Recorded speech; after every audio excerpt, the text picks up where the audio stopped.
Bismillahirrahmanirrahim. Assalamualaikum warahmatullahi wabarakatuh. Alhamdulillahirabbil alamin. Wabihi nasta'in wa ala umurid dunya waddin. Wassalatu wassalam ala sayyidina Muhammadin wa ala alihi wa sahbihi ajma'in, amma ba'd. Adik-adik sekalian, insyaallah sekarang kita akan melanjutkan pelajaran fikih dari kitab Fiqh Syafi'i lil Mubtadi'in. Sekarang kita akan membahas tentang al-ghuslu, babul ghusli, atau bab yang menerangkan tentang mandi besar. Bismillahirrahmanirrahim. Al-ghuslu atau mandi ini secara bahasa adalah membasuh seluruh tubuh. Ini secara lughah atau bahasa. Sedangkan secara istilah adalah mengalirkan air ke semua badan dengan niat yang khusus dikarenakan sebab-sebab yang khusus. Nah, sekarang apa yang mewajibkan mandi besar itu? Jadi yang mewajibkan mandi besar itu ada 6 sebab.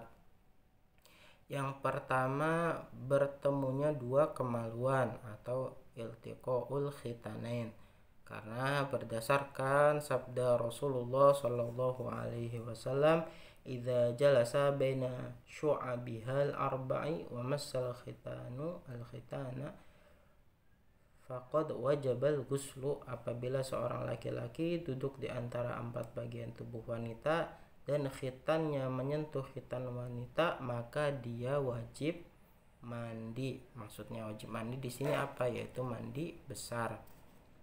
Yang kedua, sebab yang kedua adalah khurujul mani atau keluarnya air mani. Hal ini berdasarkan firman Allah Subhanahu wa taala, wa in kuntum junuban fattahiru. Dan jika kamu junub maka mandilah atau bersucilah. Walau istihal, walaupun maninya itu berubah bentuknya. Maksudnya apa? Yaitu contohnya air maninya itu berubah menjadi darah. Maka terkadang keluar mani tersebut tapi berupa darah. Nah, terus kita bagaimana membedakan apakah ini mani atau darah? Maka cara membedakannya adalah dengan ketika yang keluar itu dengan suatu kelezatan atau keenakan, maka ini adalah mani walaupun bentuknya itu darah, yang keluar itu darah. Tetapi kalau bersamaan dengan suatu kelezatan, maka ini mewajibkan mandi besar walaupun berupa darah. Paham ya? Yang ketiga adalah haid bagi perempuan, yaitu apabila perempuan ini haid kemudian suci dari haidnya, maka ketika suci ini dia itu wajib mandi besar terlebih dahulu. Hal ini berdasarkan dari firman Allah Subhanahu wa taala, wa yas'alunaka 'anil mahid qul huwa adzan fa'tazilun nisaa fil mahid wa la taqrabuhunna hatta yatahurna fa idza tatahharna fa'tuhunna min haitsu amarakumullah. Mereka bertanya kepadamu tentang haid. Katakanlah, wahai Muhammad, haid itu adalah suatu kotoran. Oleh sebab itu, hendaklah kamu menjauhkan diri dari wanita di waktu haid, dan janganlah kamu mendekati mereka sebelum mereka suci. Apabila mereka telah suci, maka campurilah mereka itu di tempat yang diperintahkan Allah kepadamu. Hal ini juga berdasarkan sabda Rasulullah Shallallahu alaihi wasallam kepada Sayyidatina Fatimah binti Abu Hubaisi, idza aqbalatil haidatu fada'is salata wa idza asbarat faghtasili wa sholli. Apabila datang haid maka tinggalkanlah salat, dan apabila ia telah pergi, maksudnya haidnya itu, maka mandi dan sholatlah. Selanjutnya adalah an-nifas. Nifas ini juga bagi perempuan. Apa itu nifas? Nifas adalah darah yang keluar sebab melahirkan Apabila sudah selesai atau sudah terputus darah tersebut, yaitu darah yang keluar setelah melahirkan, maka hal ini mewajibkan perempuan tersebut untuk mandi. Selanjutnya yang kelima adalah al-wiladah, yaitu melahirkan. Jadi orang perempuan kalau melahirkan juga ini wajib bagi dia untuk mandi besar. Walaupun yang dilahirkan itu keguguran, maksudnya yang keluar itu misalkan gumpalan daging saja, karena nggak jadi, maka itu juga walaupun hanya gumpalan daging yang keluar, maka itu mewajibkan mandi. Atau gumpalan darah saja, atau perempuan tersebut melahirkan seorang bayi tapi dalam keadaan kering, tidak mengeluarkan cairan, atau tidak keluar dengannya itu darah, maka tetap wajib mandi apapun keadaannya. Jadi sebab dia itu melahirkan, maka wajib bagi dia untuk mandi. Yang keenam adalah mati. Ini adalah yang terakhir, mewajibkan mandi. Apabila ada orang mati, maka wajib bagi orang yang hidup untuk memandikan orang yang mati tersebut, dengan syarat matinya itu bukan mati syahid. Berarti ini bisa dipahami, kalau matinya si mayit itu karena mati syahid, maka tidak wajib dimandikan. Sedangkan memandikan mayit ini hukumnya fardu kifayah. Apa maksudnya fardu kifayah? Maksudnya adalah apabila ada satu orang saja dari desa tersebut yang sudah memandikan mayit tersebut, maka kegugurannya itu, kewajibannya itu gugur bagi seluruh desa, jadi nggak dosa. Tapi apabila ada satu mayit dan dia tidak dimandikan oleh siapapun, maka orang yang ada di lingkungan tersebut itu semuanya terkena dosa. Tapi kalau ada satu orang saja yang memandikannya, maka gugur kewajibannya dan tidak berdosa. Sebagian ulama tidak menganggap kematian ini adalah sebab-sebab mandi. Karena apa? Karena memandikan mayit ini wajib atas orang lain, bukan bagi dirinya sendiri. Nggak mungkin mayit bisa mandi sendiri. Makanya ini sebagian ulama tidak menganggap ghuslul mayit ini dari sebab-sebab yang memandikan mandi besar. Sekarang fardu-fardunya mandi besar, ya ini ada dua saja. Yang pertama apa? Yang pertama itu niat mengangkat al-janabah, yaitu niat tirofil janabah atau niat mengangkat janabah, atau niat diperbolehkan sesuatu yang terlarang dari ibadah apabila dia tidak melakukan mandi tersebut, atau niat fardu mandi besar, atau niat mengangkat hadas besar. Seperti niatnya itu nawaitul ghusla li raf'il hadasil akbari fardha lillahi ta'ala. Dan niatnya ini diucapkan atau niatkan di dalam hati ketika awal membasuh bagian fardu mandi. Apabila ada orang mempunyai hadas besar pada hari Jumat, maka dia wajib mandi besar.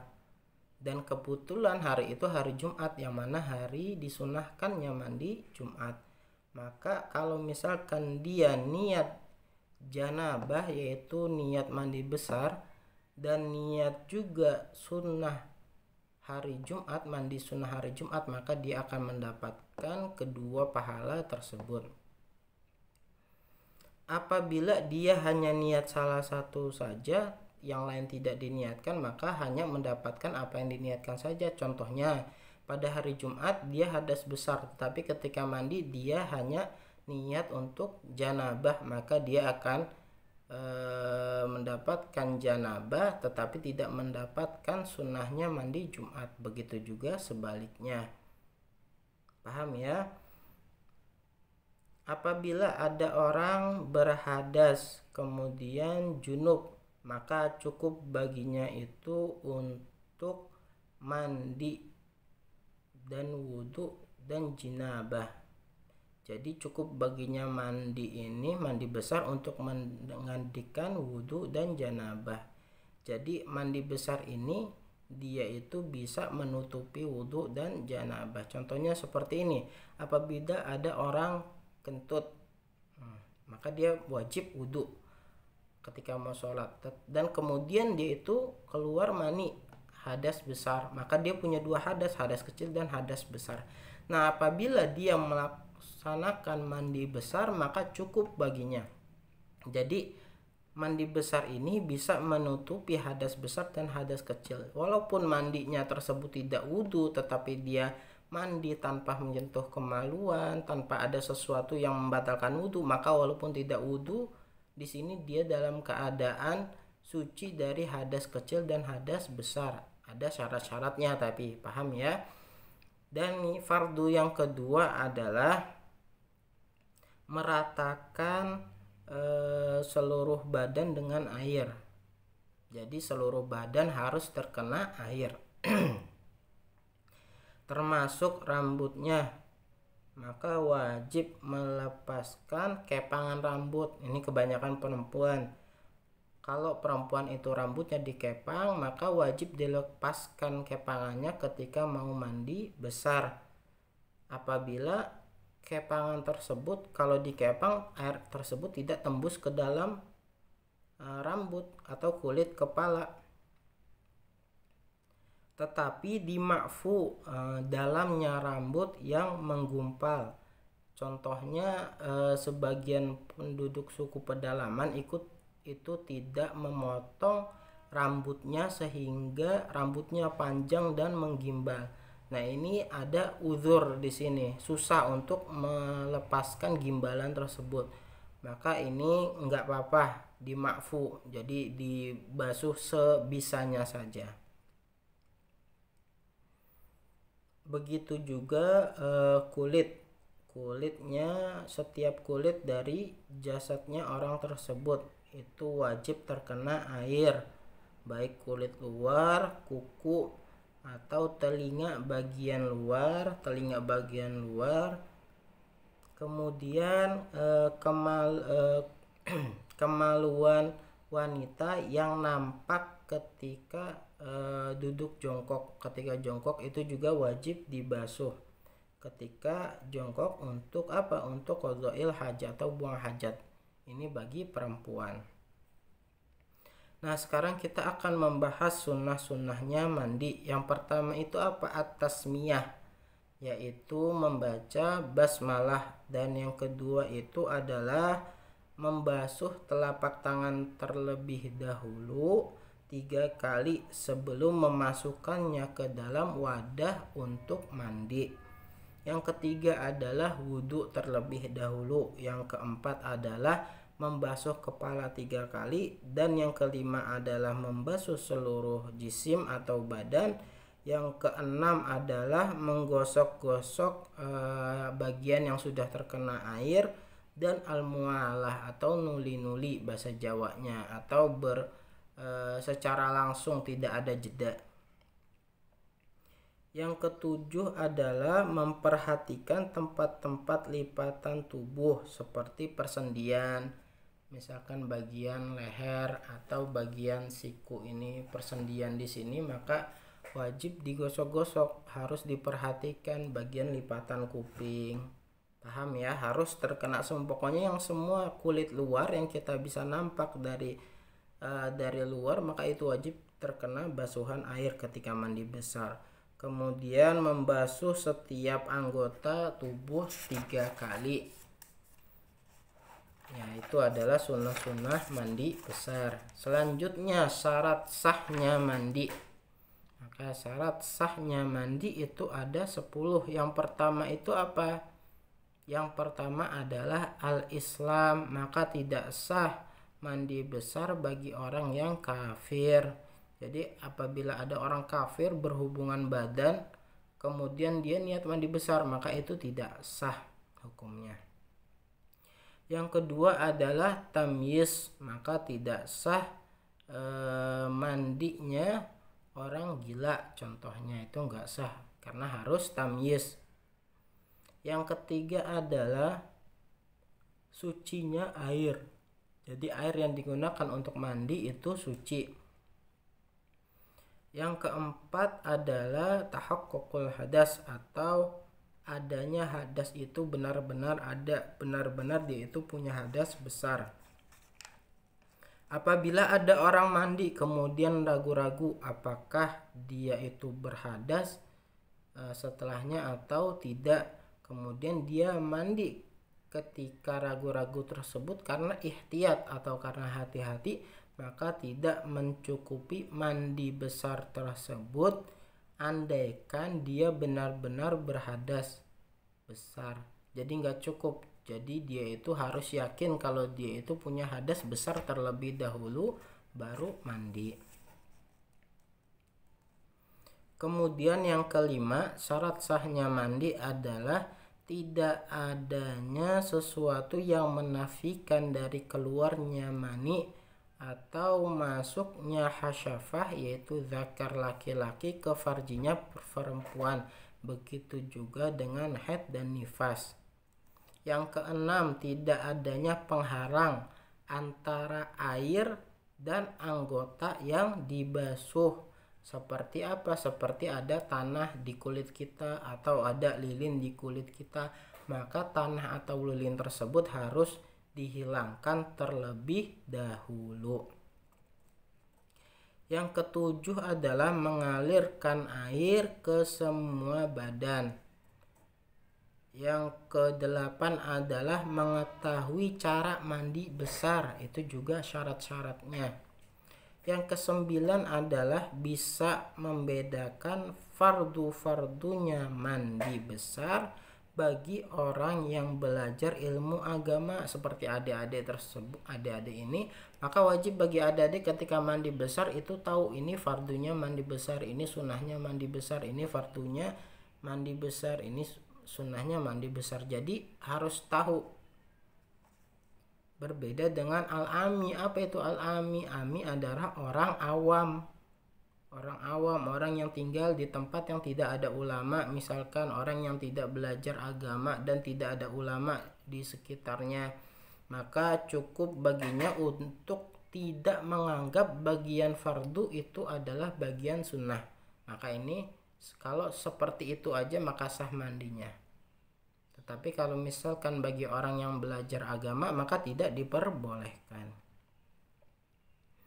Yang terakhir, yang ke-10 adalah al-mualah atau berurutan, sambung secara langsung, yaitu antara mandi dan sholat. Bagi siapa? Bagi orang yang daimul hadas, yaitu orang yang selalu keluar hadas, misalkan orang yang beser atau orang yang nenek-nenek atau kakek-kakek yang sudah daimul hadas, itu juga langsung harus ketika mandi besar selesai langsung sholat, nggak boleh nunggu-nunggu. Sekarang kita akan membahas apa-apa yang diharamkan sebab jinabah. Paham ya? Jadi ketika kita jinabah, apa saja yang diharamkan bagi kita? Nah, ini dia babnya. Yang pertama adalah bagi orang yang junub itu dilarang untuk sholat apapun, bijami'i anwa'iha, segala macam jenis sholat itu tidak diperbolehkan kalau kita punya hadas besar. Begitu juga tawaf di Ka'bah itu juga tidak boleh, apapun jenis tawafnya kita tidak diperbolehkan apabila ada hadas besar atau jenabah. Khutbah Jumat itu yang ketiga. Yang keempat adalah memegang mushaf dengan bagian badan manapun seperti gigi atau kuku itu tidak diperbolehkan apabila kita punya hadas besar. Membawanya juga tidak diperbolehkan kecuali kalau ada darurah. Contohnya darurah apa? Ketika kita berjalan, ketika kita ada hadas besar, ternyata di bawah itu ada lembaran Al-Quran, maka kita harus memungutnya dan membawanya menaruh di tempat yang layak. Itu karena darurah diperbolehkan. Cuman kalau ada di lemari kita mau ngambil, itu tidak diperbolehkan. Tidak juga bagi orang yang junub itu tidak diperbolehkan membaca ayat Al-Quran. Membaca ayat Al-Quran juga tidak diperbolehkan. Yang ketujuh adalah berdiam diri di masjid tanpa ada darurah, itu juga tidak diperbolehkan. Yang kedelapan adalah muter-muter di masjid, keliling-keliling masjid. Apabila dia junub maka tidak diperbolehkan, karena sama aja at-taraddud atau muter-muter di sini sama aja dengan al-muksu, yaitu berdiam diri di masjid. Selanjutnya adalah hal-hal yang dimakruhkan dalam mandi besar, yaitu ada beberapa perkara. Yang pertama adalah berlebihan di dalam menggunakan air. Ini makruh hukumnya. Baik, cukup secukupnya saja untuk mandi besar, sekiranya semua bagian anggota tubuh ini sudah terbasuh dengan air. Yang kedua adalah mandi di air yang tenang atau tidak mengalir. Ini makruh. Misalkan kita langsung nyelam di bak kolam, ini makruh karena roket airnya itu tidak mengalir. Berbeda kalau kita mandi di sungai atau laut, ini diperbolehkan, tidak makruh. Yang ketiga adalah hal-hal yang dimakruhkan dalam wudhu, itu juga dimakruhkan ketika mandi besar. Seperti apa? Seperti meminta tolong orang lain untuk memandikan kita, contohnya tanpa ada uzur, atau menyeka air dari badan kita dengan handuk ketika selesai mandi, itu juga makruh. Begitu juga berbicara ketika di tengah-tengah mandi, itu juga makruh. Nah, sekarang menjelaskan tentang mandi-mandi yang disunnahkan. Jadi syariat itu telah mengajarkan kita fil iktisal. Jadi syariat ini senang dengan suatu kebersihan, senang dengan mandi, karena itu adalah sesuatu yang an-nadhafah, bersih. Karena hal ini bertujuan untuk menjaga kebersihan agar tidak mengganggu orang lain. Misalkan kalau kita nggak mandi maka kita akan bau, dan itu bisa menyakiti hati orang lain. Kita sholat dalam keadaan kita bau, maka orang yang ada di samping-samping kita ketika mencium bau badan kita, maka mereka akan tersakiti, akan merasa tidak nyaman, akan merasa tidak enak. Apalagi ketika sedang berkumpul atau ada suatu pertemuan, ini maka disunahkan untuk mandi, baik itu untuk beribadah ataupun tidak. Nah, sekarang apa saja mandi yang disunahkan? Yang pertama, mandi hari Jumat. Yang kedua, mandi 2 hari raya, yaitu hari raya Idul Fitri dan hari raya Idul Adha. Yang ketiga itu mandi karena ada gerhana matahari atau mandi karena ada gerhana bulan. Yang keempat, mandi untuk sholat istisqa. Apa sholat istisqa? Sholat istisqa itu adalah sholat untuk meminta hujan. Yang kelima adalah mandi setelah memandikan mayit. Ketika kita memandikan mayit, maka disunahkan bagi kita setelahnya itu untuk mandi.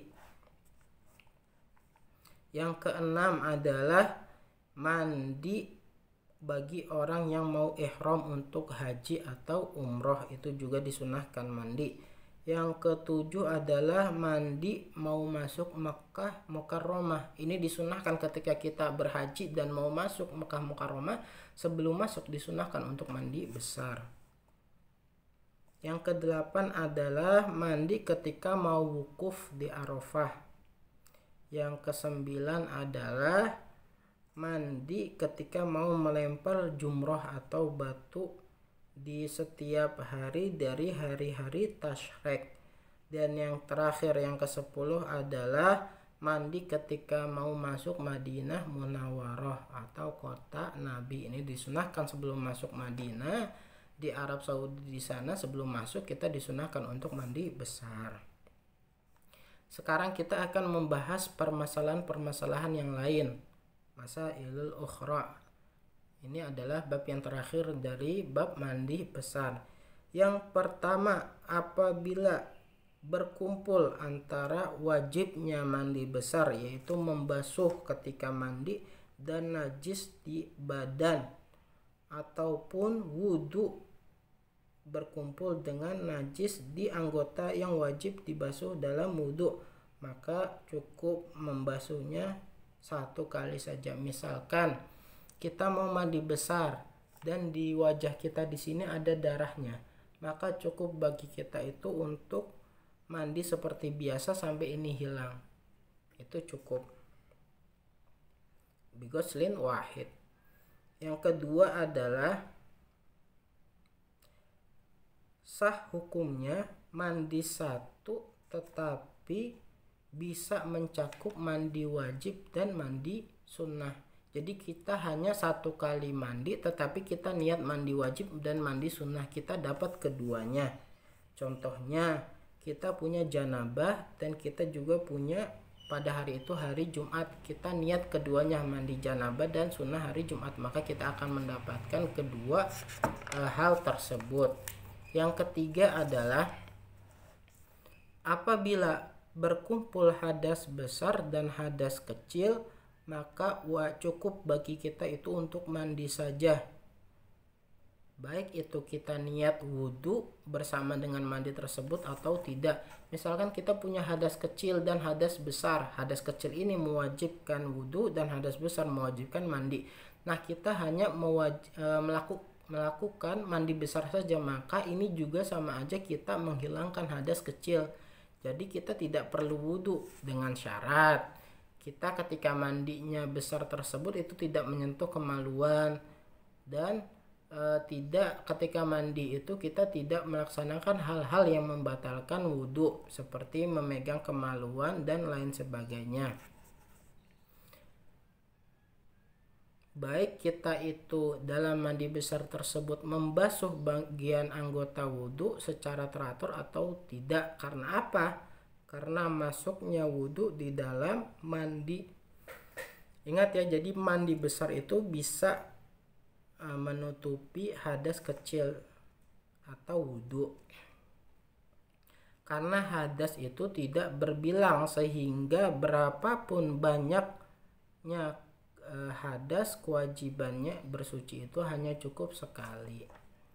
Yang keempat adalah diperbolehkan tayamum apabila dia itu wajib mandi. Ketika dia wajib mandi besar, maka dia diperbolehkan menggantinya dengan tayamum. Dalam hal apa? Yaitu dalam hal ketika dia tidak menemukan air. Sama seperti wudhu, kalau kita mau sholat kemudian tidak menemukan air, maka kita mengganti wudhu dengan tayamum. Begitu juga dengan mandi, apabila kita punya janabah dan di sana tidak ada air, maka dicukupkan bagi kita untuk bertayamum. Caranya seperti apa? Caranya adalah sama. Tayamum yang digunakan untuk berwudu dan tayamum yang digunakan untuk mandi besar itu sama, yaitu dengan mengambil debu yang suci kemudian mengusapkan kepada wajah dan kedua tangan. Maka setelah kita bertayamum untuk menggantikan mandi besar, maka dihalalkan bagi kita sesuatu yang dihalalkan ketika sudah melaksanakan mandi besar.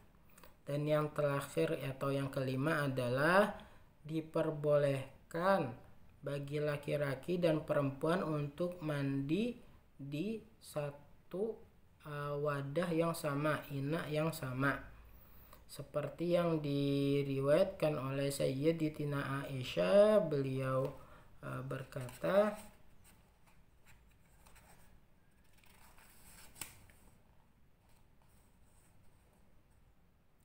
kuntu aghtasilu ana wan nabi sallallahu alaihi wasallam min ina'in wahid min qadahin yuqalahu al-faraq. Aku pernah mandi bersama Nabi sallallahu alaihi wasallam dari satu wadah air yang bernama al-faraq, yaitu wadah yang bisa menampung air sebanyak 3 sya'. Inilah pembahasan kita dalam bab mandi, insyaallah bermanfaat. Maka kurang lebihnya mohon maaf. Wassalamualaikum warahmatullahi wabarakatuh.